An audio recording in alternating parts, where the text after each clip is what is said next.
ఈరోజు ఎర్రదోసకాయ పప్పు చేసుకున్నాం. ఒక గ్లాసు కందిపప్పు వేయించుకుందాం.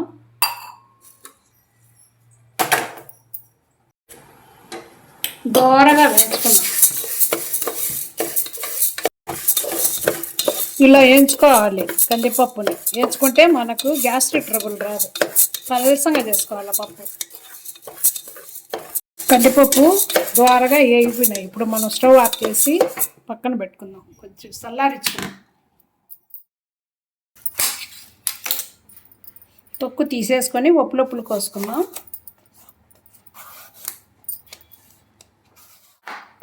ఇలా సన్నగా తరుక్కోవాలి. పప్పు తొందరగా ఉడుకుతుంది. లావుగా లేకుండా. పదార్థాలు: పచ్చిమిర్చి,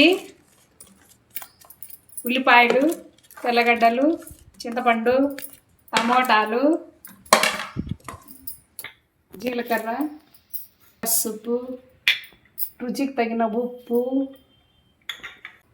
మెంతిపొడి, దోసకాయ పొడి. మనం నీళ్ళు వేసుకుంటాం.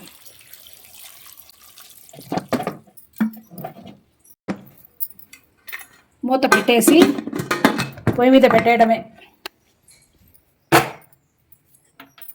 స్టవ్ వెలిగించేస్తాం. 5 విజిల్స్ రావాలి.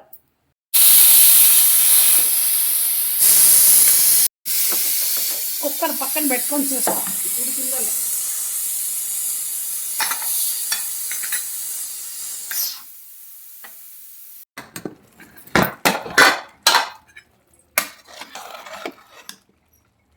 ఇలా ఉడకాలి.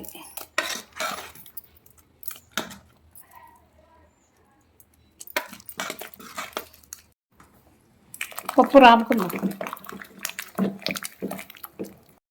ఇలా రాముకోవాలి పప్పు. ఆడాడ కొంచెం కాయలు ఉండాలి. దక్కడ కాయలు ఆడాడ ఇలా. ఇప్పుడు మనం తిరువాత వేసుకుందాం.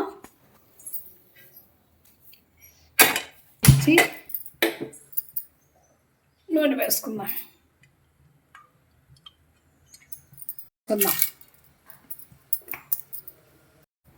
తెల్లగడ్డలు కచ్చా పచ్చా దంచుకుందాం.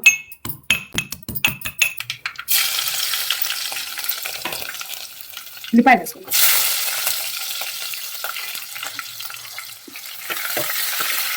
తెల్లగడ్డలు వేగిన తర్వాత ఎండుమిర్చి వేసుకోవాలి.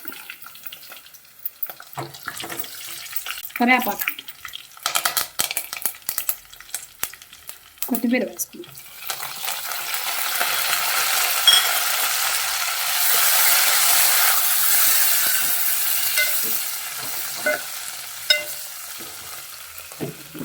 రాముకున్న పప్పు వేసుకుందాం. తిరువాతలకి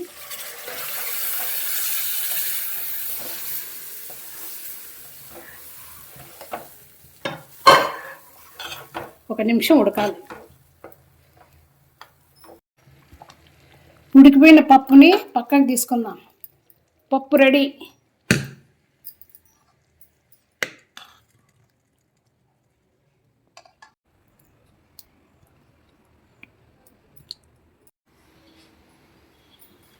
ఎర్రదోసకాయ పప్పు టేస్ట్ ఎలా ఉందో తిని చూస్తాం.